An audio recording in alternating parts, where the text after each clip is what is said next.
What's up, everyone? Welcome back to the StarLadder and iLeague StarSeries Season number 3. D2 with me is Firebet. Just had an unfortunate disconnect where Dr. Hippie fell 2-3 in a series versus Bunny Hopper. But we're on to the next one, Firebet. It's now Neirea versus Thijs. Right, yeah. Neirea versus Thijs should be an exciting matchup. Neirea recently at the Winter Championships for the qualifier to the World Championship, and Thijs, at this point, a household name. Everybody knows who Thijs is. People even joke that he's Kalento because he's that good. So it should be a really exciting match. And who do you think is going to come out on top? We don't have the lineups yet, but I imagine they'll be on screen in a moment. But just off namesake, if you had to pick one. Just off namesake. Well, Thijs has gone to 2 World Championships. Okay, that's a safe bet, yeah. Yeah, it's pretty good. So... well, Neirea's gone to 1 as well, and wait, I'm totally getting confused about who's gone to what World Championships at this point. It's been a long time since we were at the World Championships for us. Yeah, Thijs was at 2016 and 2015. Right. Neirea was at 20. Oh, he wasn't at 2014. Yeah, he almost qualified, and then he went to a different one. But he went to a different one, didn't he? I believe he's been to 1 World Championship. I'm not sure. He always is close. You know, he's always one of the guys where you're like, if he's not there, he pretty much made it there. We see double rogue ban yet again. This is a very common trend, the rogues getting banned. A lot of players don't want to play against any form of rogue. And since deck lists are unknown to the players, a lot of players ban rogue out of the fear that it's quest rogue. So they don't even know. It could be miracle and they're banning it, but they're just like, well, my lineup can't take quest rogue, so I'm going to ban it. And they have identical classes. Pretty much everyone in every tournament that I've seen lately, which I've been watching and casting and playing Hearthstone nonstop, usually about 10 hours a day doing something related to Hearthstone tournaments. I'd say pretty much everybody always has Druid and Paladin. Right. Yeah, they're just decks that it's almost, they kind of fit into the idea with Rogue too, right? Because you need to bring decks that your opponent has to ban. Yeah. Right. And so I was about to say this with Rogue. If you don't bring the Rogue, then they get to ban something else, which may be key to your strategy. But same goes with the Druid and the Paladin, not just because they're that, they're in themselves so strong, but they counter certain specific decks, and your opponent's able to get away with certain types of lineups if you don't bring them. Both playing mid-range Murloc Paladin, it seems. It could be aggro, but nothing indicates whether it is aggro or mid-range at this point. Consecrate more heavily leans towards mid-range, but either player, what they're trying to do is snowball the board here, and Neirea's going to have a huge advantage in that, as his 1-drop can kill Thijs' 1-drop for free if Thijs decides to play the Murloc Tidecaller. So he's kind of pigeonholed into having to coin Hydrologist here, which is suboptimal for him. Yeah, definitely. And the fear here is that your opponent can... What is that card called again? The Rock Pool. The Rock Pool. If he gets the Rock Pool, then this gets heavily punished. So if he gets Rock Pool, the game's probably over. Yeah, well, that's not a Rock Pool. So. Right. So now you're going to want to set up a board for what? Your opponent has 2 mana going forward. They're probably going to try and play another 2-drop. You want to make sure you clear the Murloc so you can beat Rock Pool. There's some consideration of playing Tidecaller there, as it does give similar or even more offensive power going forward. Yeah, I think he just wants to get as many...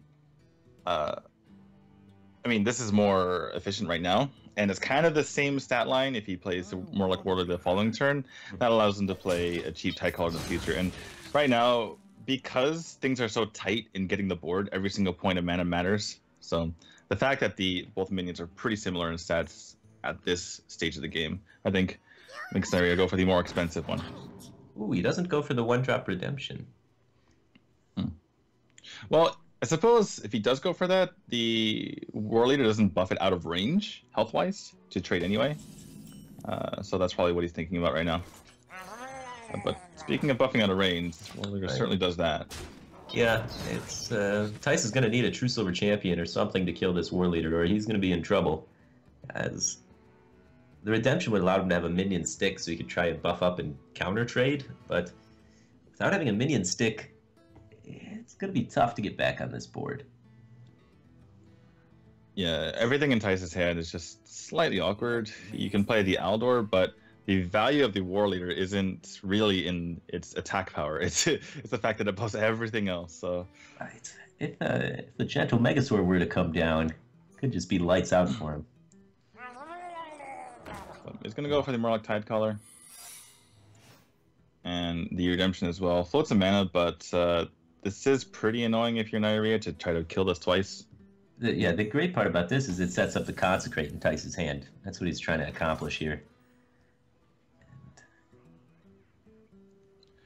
So Neirea is thinking about whether or not he wants to play the Gentle Megasaur first, right? Because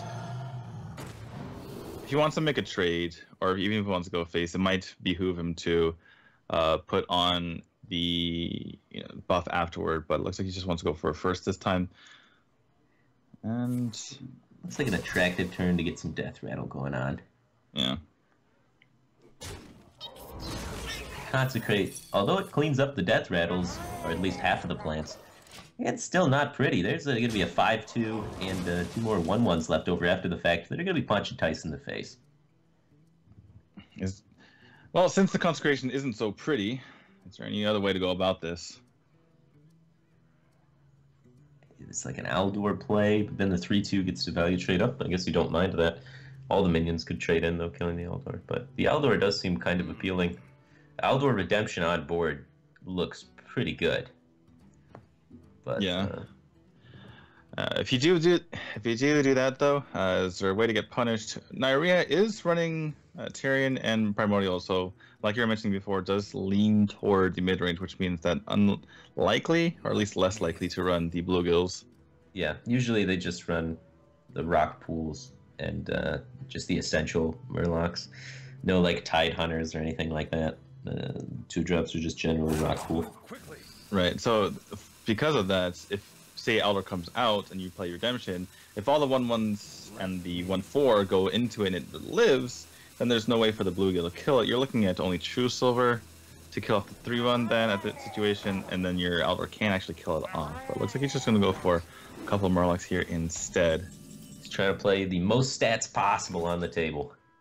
This puts out, after the War Leader dies, it's a 2-2. So if Neirea takes the most obvious trades on board, trading his 3-2 into the 3-3, and then his 5-4 into the 2-2, walks right to Consecrate. But he's never going to do that. He's going to try and minimize the damage Consecrate does to him. If Neirea keeps his War Leader alive, then it's going to bounce back during the Consecrate, right? Right. Or I mean, revive during the Consecrate because of the secret. Exactly. Yeah, that's the last minion, or it's the first minion to hit the board of the minions on the field right now. So, right. A really big deal that he put it out that way. Really well played here from Neirea. This Thijs can't do anything. Mm-hmm. Yeah. So it does have to go belatedly for the Elder Peacekeeper. Picking up Spikeridge Steed does help quite a bit, though, because now this Redemption is going to potentially get quite a bit of value. There's no way there's going to be a minion left on the field.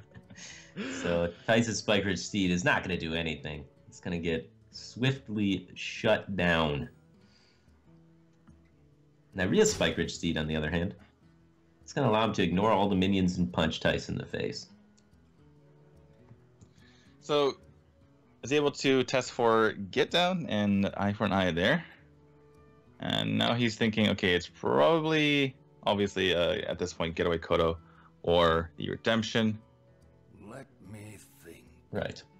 And so the punishment of not interacting with the board is your opponent could equality trade and then consecrate, or quality consecrate and run in an Aldor to something. Either way, it doesn't really influence you too much. So I don't find that there's very many reasons to actually kill this Aldor. Puts it on the Gentle Megasaur, which means that he can't use the 1/1 Megasaur to kill off a 3/1 Aldor potentially. I don't know. I don't see any benefit of killing it. Yeah, I like this one. Face. Yeah, there's a slight benefit of killing it, just to play around Equality Consecration like you mentioned, if he had put it on a different minion. But at this point, since he put it on the Gentle Megasaur, it's not quite as good. And he walks into this. This is what you play around by killing it. You play around Spikeridge Steed a little bit. Right. Right, but like if you would kill off your own minion if you had to do so, so it's kind of like the same thing anyway. You can get this up to 5 attack on the Murloc this turn by either committing Finja plus Biofin or Biofin Hero Power. chooses to extend out the Finja, he should now preserve every Death Rattle while doing this, right? Or at least try to. It's a little hard to do so because the 3/2s line up terrible against the 2/6 Stegagon. But it's okay, because if your opponent equality clears this board, you're slamming Tyrion into Primordial Drake, so you got gas. So if you can force them to react to the turn right before you play Tyrion, that's perfect, because that means you're developing Tyrion into most likely an empty board, because they just spent all their, resources clearing your board.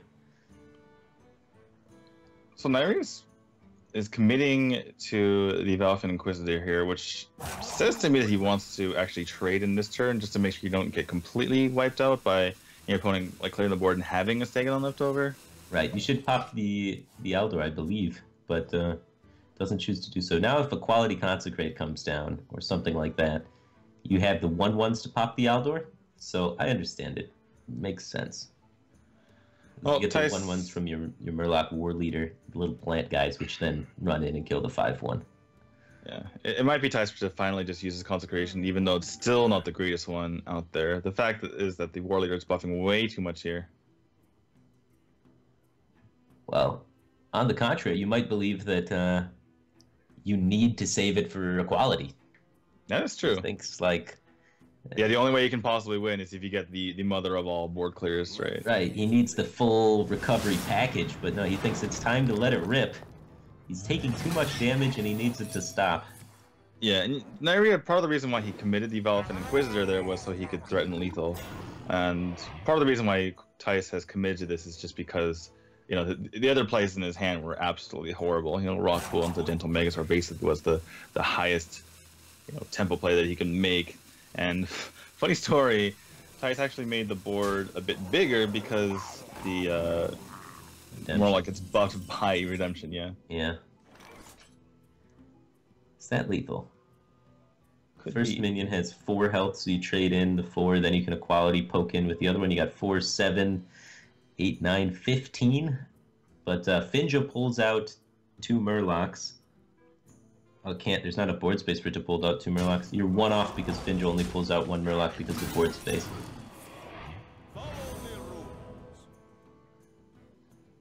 But he was very close to lethal. Instead, he has to settle. Well, he's still pulling out. Oh, he's able to pull out 2 this way. Yeah, you pull out 2 this way, but you can't get guaranteed lethal by usage of equality. But if you get the War Leader, I think it's still good.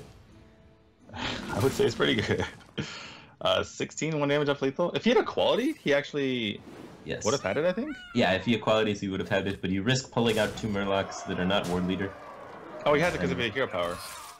Okay, never mind, just kidding. Oh, he does still have it. Yeah, because he played the Vilefin last turn. Well, even if he didn't have it then, Tyrion was basically the nail in the coffin, so able to get there.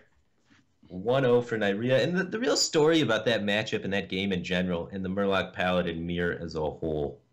If you get the early 1-drop Murloc and you're able to buff it and kill all of your opponent's Murlocs, you're going to win. You're just ahead, and the deck's not very great at recovering. They usually run only 1 copy of equality and really struggle. But Neirea did a very good job of navigating his secrets, taking redemptions to always be able to stick on the board and be aggressive rather than getaway Kodos to, replay the minion. He took a higher tempo route with it and then traded off his minions in such a way that his War Leader would get redemptioned, which is just really solid mid-game technical play.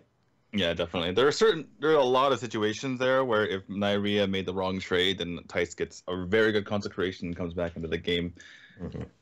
And the other thing to consider there was, Neirea obviously was in a bit of an advantage because he went first and had a 1-drop, which is typically very nice. But Tice, he kind of kept up for a moment there, but just had one very awkward turn, and Neirea was able to snatch that and snowball I think the awkward turn for Tice was turn 2 in the game, actually. Exactly, yeah, that's what I'm saying. He went Coin Hydrologist, which I think is fine. You need to contest your opponent's minion. They respond with Hydrologist, and now the objective thing you need to contest is War Leader. So you want to go Murloc Tidecaller Redemption. Your opponent trades in without War Leader, then the Tidecaller comes back to life, and you finish off the Hydrologist and trades even. Or if they don't trade, or if they do trade with the War Leader, then the Tidecaller comes back. You can play your War Leader, kill their War Leader, and you end up with a 3-3 against a 2-1. You pull ahead on tempo. And there's just those early game sequences did not line up well for Tice. He took a risk, I guess, on trying to get extra value out of the redemption when he should have really just been firing it off right there on turn 2, I think. Yeah, and this looks like a Jade versus Jade mirror, and Neirea has Jades, but Tice does not, except for that one. Yeah, it's still a ways away. The most important card in this matchup is probably Jade Blossom. Second most important card, probably Wild Growth. It's not really about explosive turns. It's about ramping. You gotta get lots of Jade cards and ramp your Jades all the way up. Nourish, another one of those important cards. Just able to find you additional Jade cards. You're not gonna win if you're not playing a bunch of Jade cards. The guy that usually innervates out things runs out of steam first. Yeah, definitely. Yeah, innervate's certainly not something that you really need this matchup. You're really just talking about, you know, how many Jades can you get up, because you can deal with a big minion earlier on, you know, eventually. Unless, you know, it's like something like Ancient of War and you have nothing to do.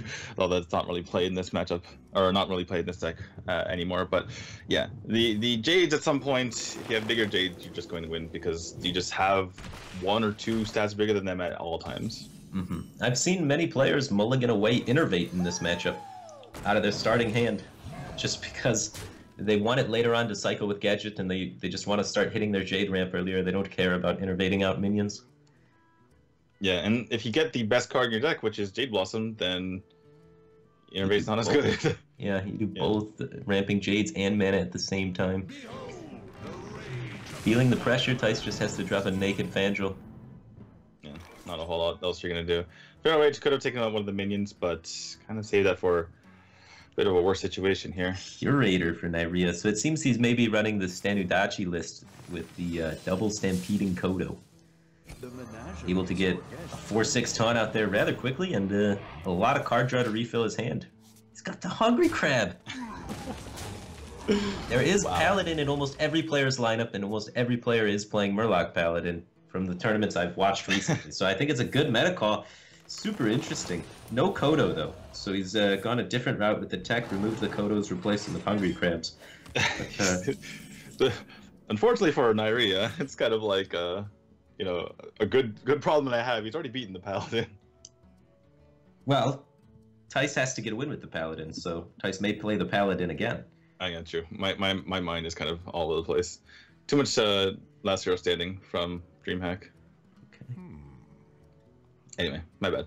All right, so Neirea, he already has it's a funny. Nourish, so he could tempo a Gadget this turn for mana efficiency and then try and Nourish draw on the following turn. Being protected by a taunt makes a Gadget less vulnerable, as only Swipe can kill it. Yeah, and he thinks better, but he's like, this could be really good down the line, and it could get punished. Wow. No, okay, he's gonna go for. Interesting. I did not expect that. I think this is heavily derived by the fact that, one, he's so far ahead. Tice is on 1/1 still, so Tice is not going to be able to fight back for this board for quite a long time with Jade minions. 2, Neirea has 2 4/8s in his hand, so he's thinking, you know what, if I just ramp out mana and start slamming 4/8s every turn, I think I can deal 23 damage before he ramps up his Jades. So that's an interesting play for sure.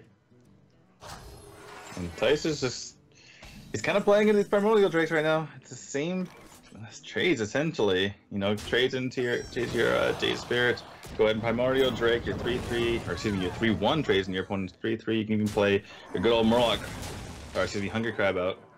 He may be choosing to hold this back to hide it from Tice in case he does happen to lose this match. Yeah, it's like, what are the chances this 1/2 actually provides me lethal damage? I don't see the value in hiding it, as Murloc Paladin's going to play Murlocs regardless. Yeah, they can't just change their deck on you. It's still going to be Murloc Paladin. Yeah. So I would extend the grab, and he comes to the same conclusion. Yeah. Tice has a little bit of a, you know, eyebrow raise, like, oh, okay, you're playing that card. Got to think about it for the future.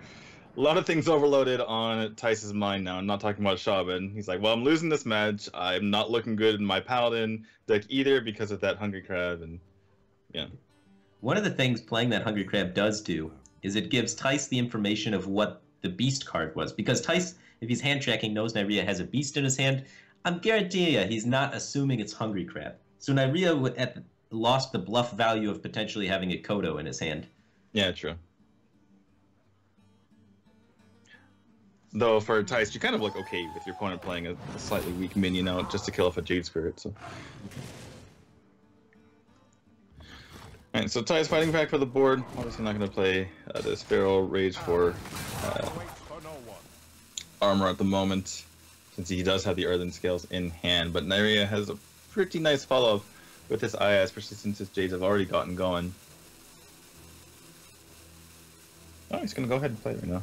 Okay, going to deny the nice trade here from Neirea's side. Ooh, And yet, huge. Yeah, yet another Nourish. Having that card draw for later, he did seem like he might be fizzling out. Gadget's a weird card draw engine. It's a card draw engine that generally requires card draw to work. Yeah, it's an amazing card draw engine if you have the exact right cards, but otherwise you can fall flat in your face. Right, so that's why you play Nourish and Gadget in the same deck, to draw cards to then draw more cards. Yeah, the only issue here for Neirea, which is kind of first world problems, I realize, is that everything in his hand is just a bit too expensive. So, for instance, he goes for Nourish and doesn't pick up anything, then that's his entire turn. Yeah, I think he's in a pretty good spot. His opponent has the exact same hand, but less mana than him and half as many things on board. Yeah. That's a good way to put it. Yeah, you know you're in the lead when you have more health than your opponent, you have the same cards in hand, your board's twice as big, and you got one more mana than them. And your Jades are bigger, too. And your Jades are bigger. There's almost no aspect in this game that he is not winning in at the moment, thanks to the fact that they have identical hands. That Jade on Ty's side just trying to bluff is like, no, I am actually a 5/5. But we know you were buffed. Well, might be time for just the Primordial Drake. Not gonna really get a great chance to use it later anyway. Let's take out a couple minions here. Yeah, taking Force out your that opponent. Hungry Cramp. Wow, that's a nurse for 2 mana, so let's just do that one. Yeah, pretty good. Hitting all the card draw, man. Well, there's no other nurse for 2 mana. That's dirty. Oh my goodness, and there's a Fangel as well, if he doesn't have enough stuff to, play out. He's going to be able to pair that Fangel with the Nourish in his hand a little bit later on, allowing him to cycle efficiently yet again. Yeah. This game looks very over. Yeah, that play where he went for crystals seemed a little strange, but it ended up being very, very ideal with how things panned out. He was able to connect the card draw, and I think one of the reasons why that was so ideal of going for crystals there while you still have the Gadget in hand is because neither Wild Growth had been used yet. So Neirea knew it. Hey, all I got to do is find a Wild Growth after I go with these crystals, and then suddenly my Gadget's live. I don't need to find a giant number of spells to make my Gadget live. It's just Wild Growth does that. So good recognition there by him, knowing that he hadn't used any Wild Growths that game, and that's such a powerful combo when you've crystalled up.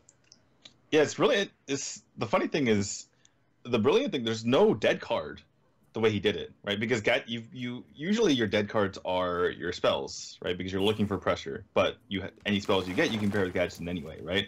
Any big minions you get, you just pop those on the field. So he's like, well, there's really no downside here. I just get a lot of mana.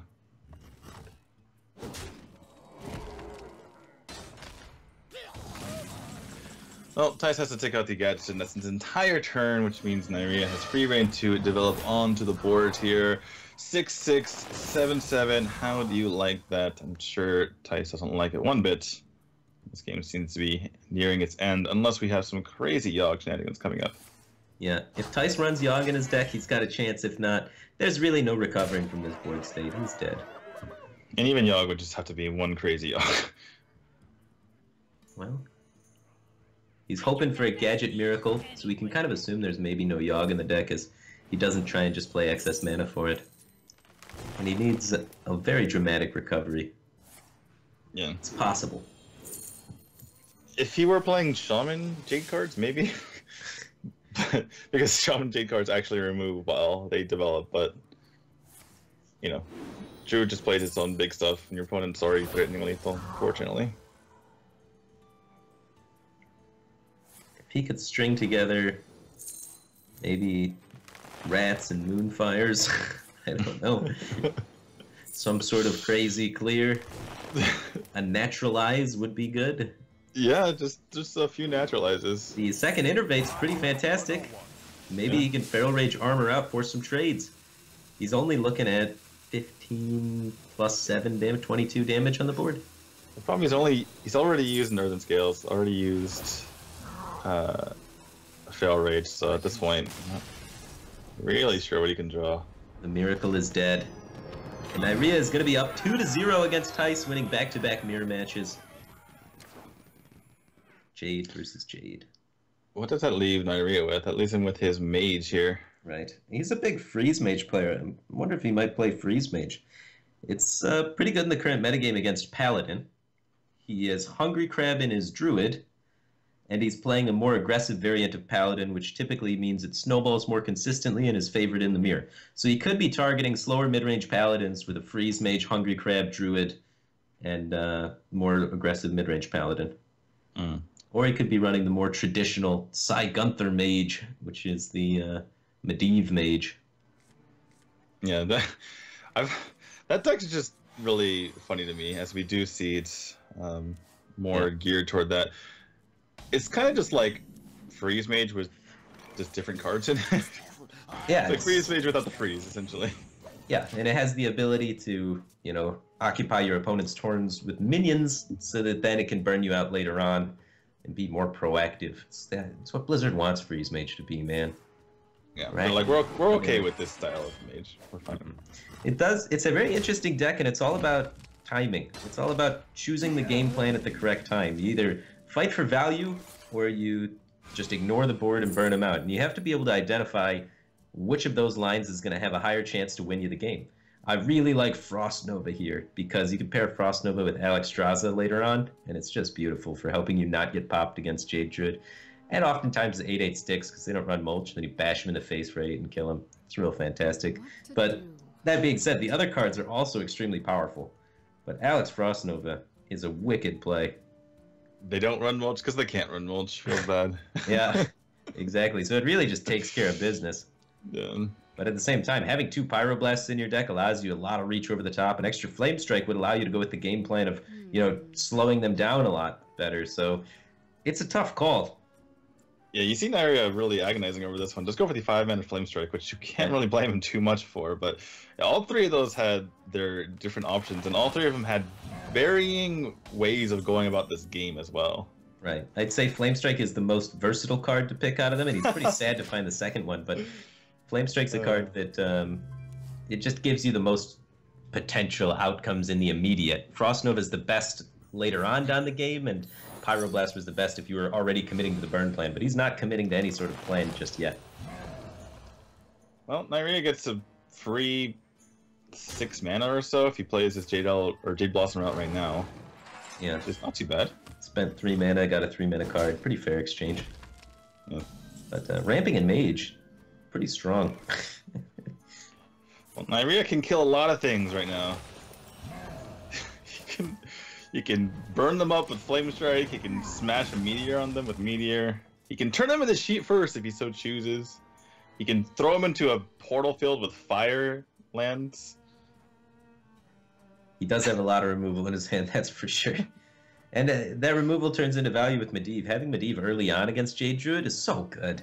Like, if they start ramping their Jades up too big, then you don't have time to play it, and it gets awkward. But them getting giant Jades, if you can get Medivh down, a lot of times you can just push out too much stuff too quickly and run them over. Because if Jade Druid gets behind, they don't come back. They don't have any real comeback mechanisms. There's no mulch. There's no good single target removal whatsoever. There's no good AoE unless they run Yogg. So you just need to get a little bit ahead, and then you can really capitalize on it. Alright, so Meteor coming out here, even though it's not the greatest value, just because there wasn't really a whole lot here for Neirea to do. And this, like you mentioned, bridges to the Medivh. But yeah, just to add to your thought there, the way that Druid comes back in those situations is they just, you know, they play Gaddison, they make a bunch of big Jades, and gain some armor with the Earthen Scales, and cross their fingers that they're not going to die. And if they don't die, perhaps they can come back that way. Right, but that takes a long time to set up. You have to get Jades really big to be able to pull that one off, and you have to try and thin your deck out so you can hit all of those cards. Yep. Oh, Neirea, you can see him already hovering over it. Oh, it coined Medivh 100% of the time. Yeah. And this goes right back to the Flame Strike pick. He is saving this coin for Medivh back then. As soon as he had that Flame Strike there as well. Because it's just such a great card with Medivh, right? You get to clear your opponent's entire mid-game board and get a 5-drop out of the deal. The nice thing about this is that Tice has to spend his turn dealing with it. Well, kind of. Innervate's a nice card. But but yeah, it occupies your opponent's mana, and then you get to start, getting value out of it afterward anyway. Mm-hmm. So it looks like we're going to see Earthen Scales as well as Swipe. I'm going to go with that. Cleans up the Medivh here while drawing cards, cycling through his deck.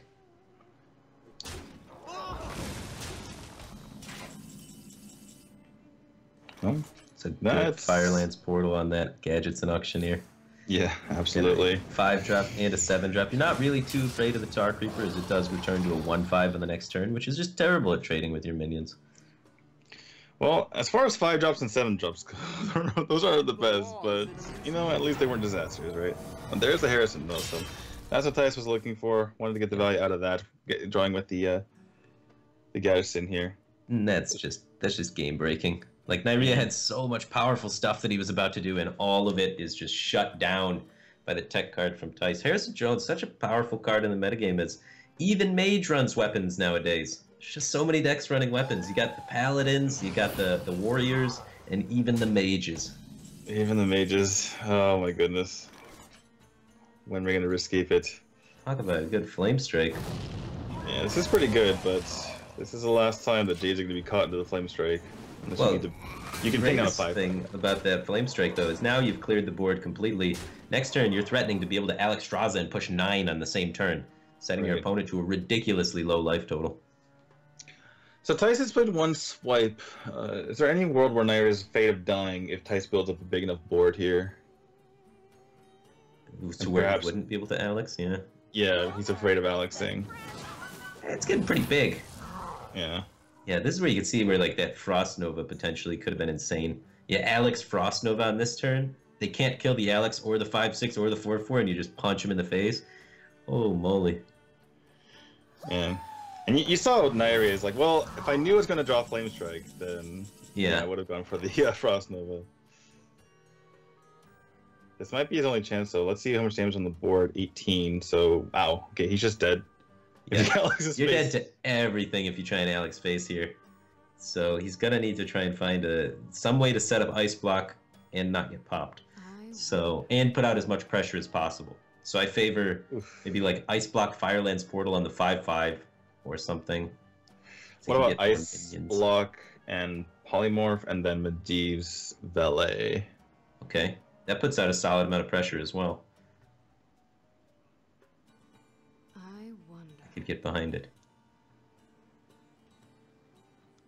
Ice Block Flame Strike Medivh's Valet is not bad. The question here for Neirea is if you can't Alexstrasza this turn, will you never be able to Alexstrasza, and therefore do you need to start pressuring his face just without it? Okay. Yeah, that seems to be what he's going for now at this point. He's like, well, why do I ever need to Alex him anyway? I can just push 9. That's like the same thing, right? Yeah. And so he's just setting up to do that. Yep, and he's already seen a Swipe, and Fail Rage is something that Tice wants to keep to make sure he stays alive, but that's another Fail Rage. That's a lot of health gain. Yeah. There's 16 health gain in his hand, and that's not counting the Earthen Scales, which who knows how big that's going to get.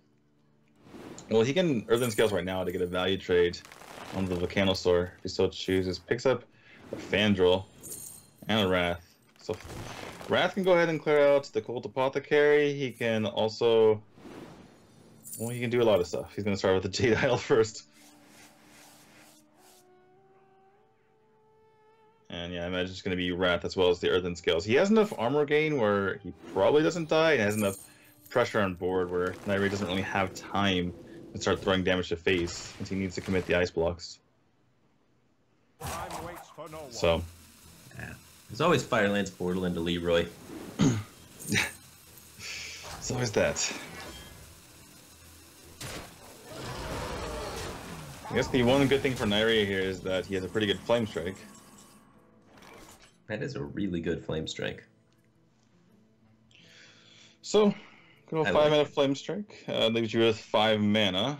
Do you feel like you need to develop the ice block so you can do stuff in future turns, but it looks like he's going to go for the Cabal Courier, go for the Mana Worm and the Flame Strike as well.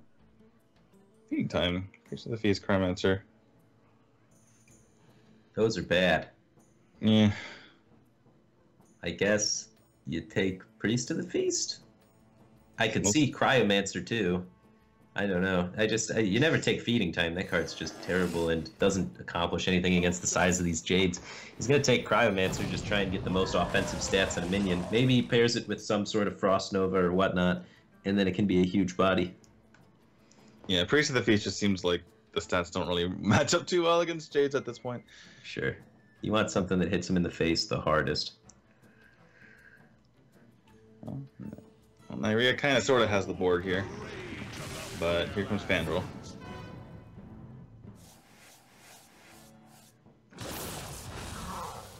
And the life gain.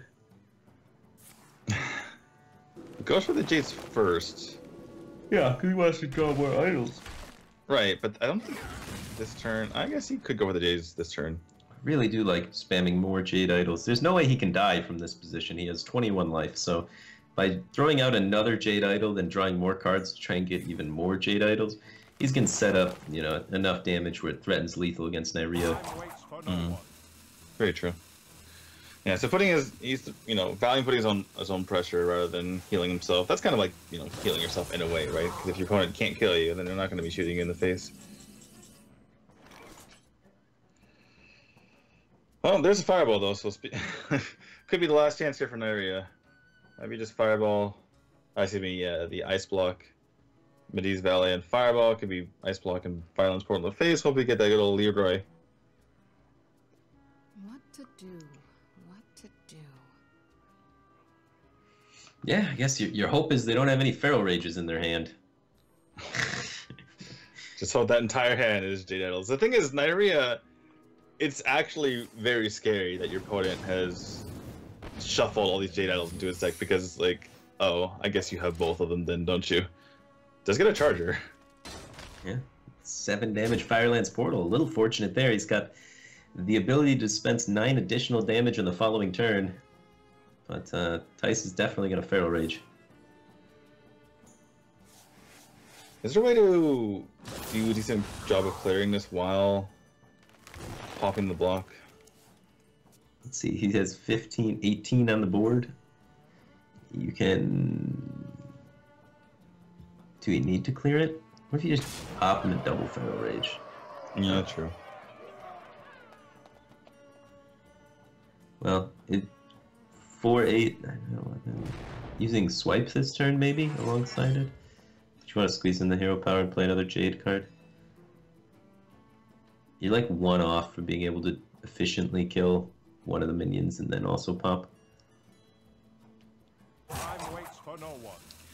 What if Thijs wants to play around the Primordial Glyph into Firelance Portal into a beast that pairs with the Tundra Rhino to charge? Then he would not pop Neirea this turn, and he would kill that Tundra Rhino. But that seems... It seems like giving your opponent additional time is more concerning to Thijs than giving them 2 extra damage. And I'd have to agree with him there. Yeah, absolutely. Your opponent can do a lot with an extra turn. They can't do too much with 2 extra damage when you're at 28. So I like the play by Thijs here, recognizing that an extra turn is more threatening than a Tundra Rhino. Yeah. Pops him at 6, which means he can't kill with the Swipe and Hero Power, but as long as these minions don't get frozen, he should be able to deal that lethal damage. As far as Neirea is concerned, doesn't seem like there's a path to victory here. Unless Cabal Courier is able to discover win the game. I don't know what that card is. Yeah, it's going to need to be something pretty good. You could get Kazakis? I don't know, has he played all the has he played all of the 2-ofs? Maybe there's some miracle Kazakis clear the board, gain 10 armor thing that could happen. That is true. That is the one thing. Drax is not going to help. Cabal Courier. Drax is outclassed. Yeah. 6/6s are not 10/10s. Hey, Crystal Runner was free. Mm. It's 0 mana 5/5, not good enough. Takes Drain Life for the burn potential. He's dead. Well, this time Thijs can easily clear the board and get his opponent down nice and low. So what he needed to get was Kabbalist Tome. And then from that, the Kabbalist Tome could get another Kabbalist Tome, an Ice Block, and a Frostbolt. And he could chain this indefinitely, dealing 2 damage a turn with perfect RNG. It's easy. Well, that's gonna be it, unless we see, like you mentioned, Kabbalist Tome. But Volcanic Force is not gonna be enough. Little Fireball to your own face. Thijs is finally gonna get a win here. Pretty convincing W for Thijs there. Jade Druid being very good against the Saigon through Mage a lot of the time. Especially if you Harrison Jones away, the Atiesh. As soon as that came down, the game was basically over. Thijs was able to get additional cards, which allowed him to set up his gadget to draw even more cards, which pretty much guaranteed he would have the resources to outlast the burn of Neirea. And Neirea lost all of his board presence because he invested so much mana into that Atiesh by playing Medivh, and that was taken away. So he lost the board presence in that swing, while also giving the Thijs the resources to out-heal his burn. So he lost both of his potential game plans just from that Harrison Jones. Yeah, definitely. The Atiesh was the only real way that Neirea was going to win out the game, and that combination there from Thijs between the Gadgetzan into Innervate, I was thinking, well, he has to deal with the 7/7, so he might take his entire turn, but Gadgetzan Innervate says otherwise, and gets that into the Harrison and is able to find a way to stabilize afterward. So we're gonna get into Apprentice. Not a card you always see in the Saigon Mage. It looks like Thijs is playing the Pavel Escalisk, which has the Sorcerer's Apprentices in there for more early game minions and a little extra early game pressure, but unfortunate draws for him as he picks up 3 secrets. Yeah, that might be the only 3 secrets in the entire deck. It, generally speaking, is. Unless he's playing Secret Mage, which he may be doing. It has been rising in popularity, but Cabal Courier usually doesn't see its way into Secret Mage. And the way he's smiling makes me think this isn't Secret Mage. Yeah. Doesn't feel too good to see that. Well, he gets a value trade. Coin Secret allows him to trade up, or even... Oh, actually, he only needs to buff it once. Yeah, Coin Cabal Courier. Boom. Kill the Mana Worm. Immediately into that Arcane Intellect. Neirea, let's see if he favors just the ping here. It does kind of force your opponent to ping. You can most likely get a 2-drop plus ping play next turn. Or how likely is it? How many 2-drops are there? There's only really Arcanologist, right? So maybe... He can Cabal Courier, though. It's kind of the same thing, right? Okay, you sure. have to... I guess you don't have to kill the Mana Worm here, but if your opponent just plays a spell... I guess, okay, this is fine. That is a super value-oriented card to take. Yeah. It makes sense. Wait, does Lyra get you pre-spells, or does it give you... Pre-spells. Okay. So it will allow him to get additional healing, Shadowed Pains, silences, things like that.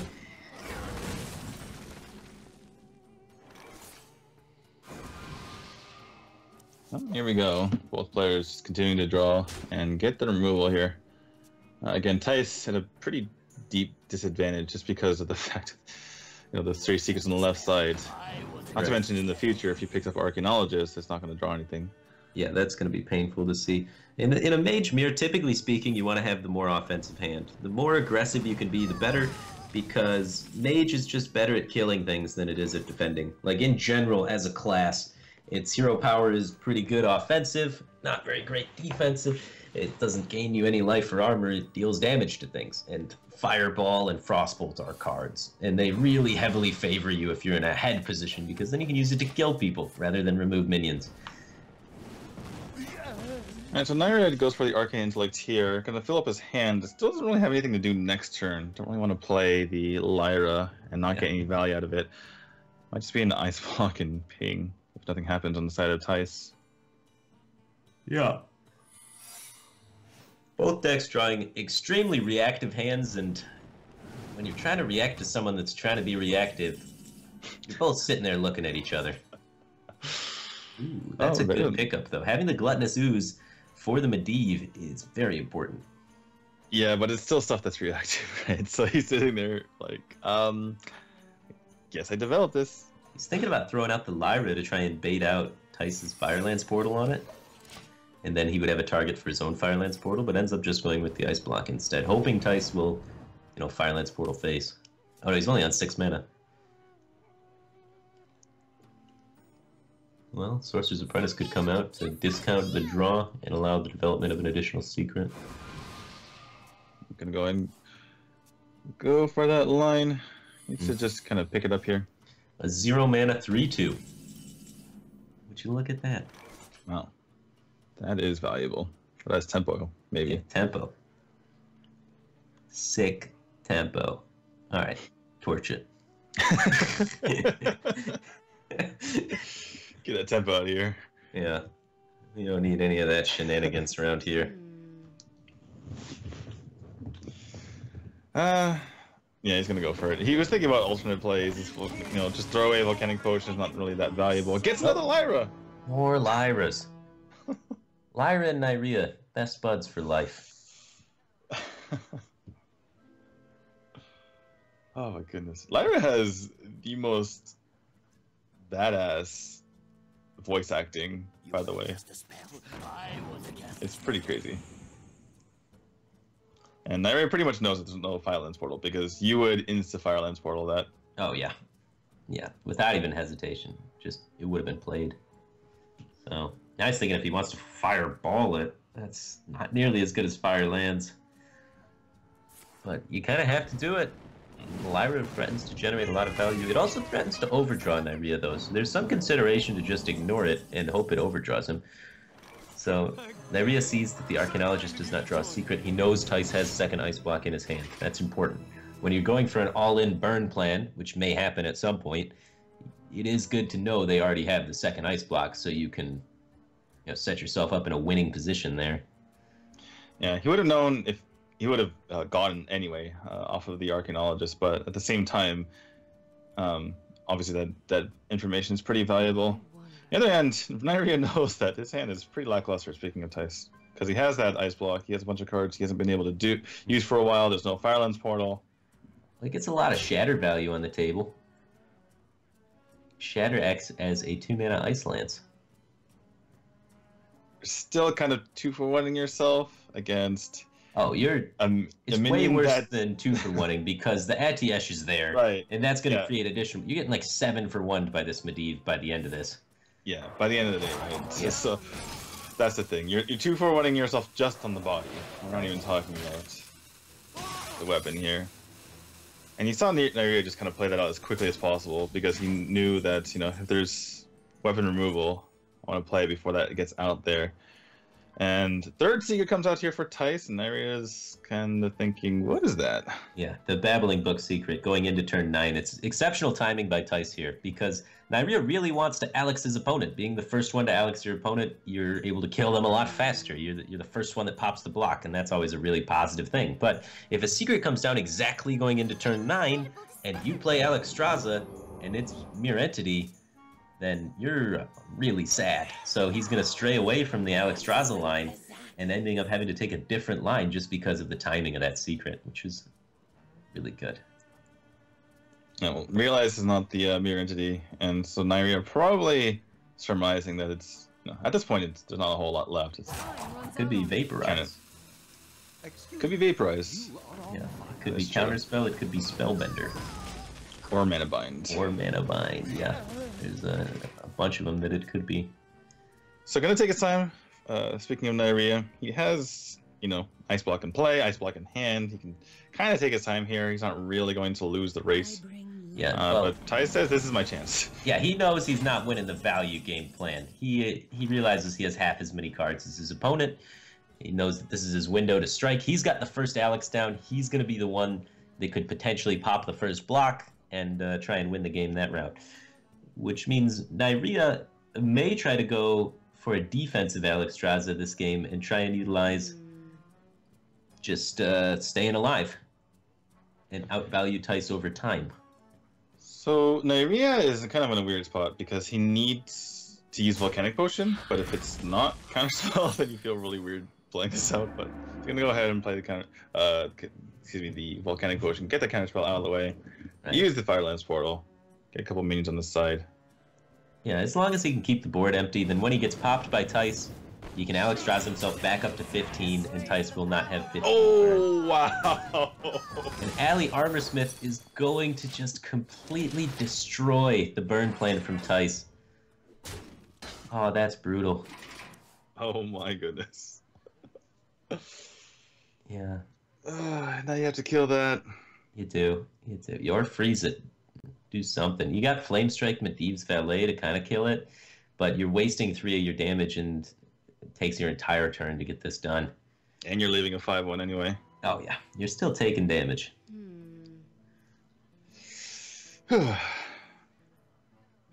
Things have gone from bad to worse here for Tice. Right, yeah. I think he's racking his brain, right? At this point, he's like, okay, I had my plan. I guess he's going to continue. He says, you know what? If you gain 2 life, and I've set you to 5, you go to 7. Fireball still pops you. Frostbolt still pops you. I don't care about your gain 2 life. I'm going to pop you on the backswing of this. And then you're not going to have Alex, and I'm just going to win. There's this give you 10 drop. Ultra Store! Got him. Yeah. Fireball. Frostbolt, that'll do it. He can pop him. Now, if Neirea didn't have Alex in his hand, then Tice could just win the game. Alexstrasza is the only healing card in Mage. But, if the Alexstrasza is there, then Tice gets popped on the backswing of this. What to do? And he's it's kind even without the Alexstrasza in hand, Tice knows that there's another ice block in hand because of the Arcanologist earlier. So even if he pops the block, your opponent goes up to 3, plays an ice block, he goes up to 5 the following turn. You don't draw Fireball right quick. Yeah. He's just going to just gain enough armor where you can't kill him anyway. So yeah, Tice needs to draw Burn Spell into Burn Spell beyond this to continue popping and then killing Neirea again. But that's his only hope. He's getting outvalued. I mean, you got to take these lines. So I think it's the right play. Neirea's going to take a free 7-drop and then play the ice block, most likely. He misses the armor gain with improper sequencing. With the Ali armor, but now Tice can pop him with just a ping. I bring life. So now instead of playing the ice block, since he gets popped with just a ping, he's going to Alexstrasza himself up.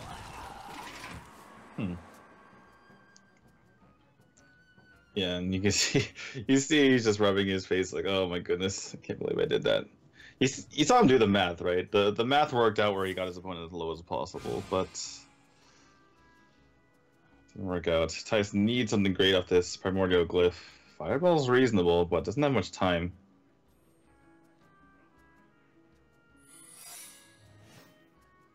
He has to get out the second ice block.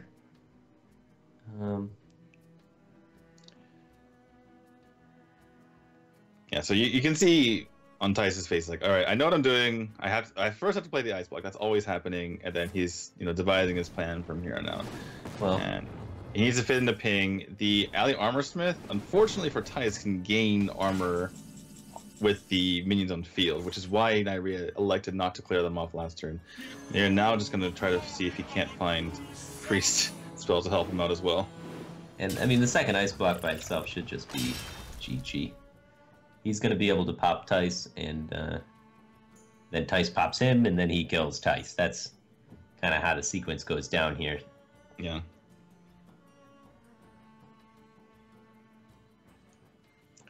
Neirea just making sure that he goes up this the best way he possibly can. Doesn't want to mess this up because he is in the driver's seat more ways than one. Gonna make sure he gets rid of all of his stuff here just to see if he can't get anything off of Forbidden Shaping. Doesn't get anything that heals him up, but should not matter. So what does Tice need to win this game? He needs cards to draw more cards. Firelance Whirl is not it. I don't think any minion's gonna do it for him. Yeah. Can't even pop the block even if he wanted to. Going to be GG, and Neirea is going to take it 3-1 over Tice. Yeah, well played by Neirea, in particular, able to get those 2 mirror matchups, which were absolutely crucial. Didn't even need to have the Murloc, or excuse me, the Hunger Cap take out any Murlocs, so I was able to take it anyway. Yeah, seemed pretty good. The Druid deck, really interesting. Curator's been making its way into a lot of Druid decks, and a lot of players, Zixos, Stanudachi, and I guess even Neirea now with the Curator package in Druid have all been having pretty good success with it. Helps a lot in the mirror, just having that extra card draw. That's been the biggest problem lately with Jade Druid, is they've been kind of running out of steam on occasion. So adding the Curator helps fix that problem in your control matchups. Yeah, Blizzard just keeps taking it away, right? They're like, no Ancient of Lore, now no Azure Drake. And now the next one will be no Curator. No Curator. I think it just rotates out. Next sure. expansion, right? Yeah, or, next year, I suppose. All right, the next match is going to be Neiman versus Frozen. One of the North American player of the group, the lone North American player of the group, Frozen, going against one of 2 Americans in the entire tournament, the other being Delay. Going up against Neiman from Kazakhstan. He's been a player that's been in the scene for quite a long time, putting up lots of results. Yeah, the first player to qualify for BlizzCon last year, I think maybe one of the Chinese players might have, but anyway, the first in the Western scene to qualify for BlizzCon last year. Yeah, and a player that's done well in StarLadder a bunch of times, actually. This is kind of one of his tournaments that he always does well in. He, I believe, he made it to the LAN finals last year, and maybe even the year before that, too. The guy's been killing it. So you got to expect this is he's comfortable in this tournament, in this environment, and he's going to be bringing his A game. But let's head to a quick break while we get them set up, and then we'll be right back with the action.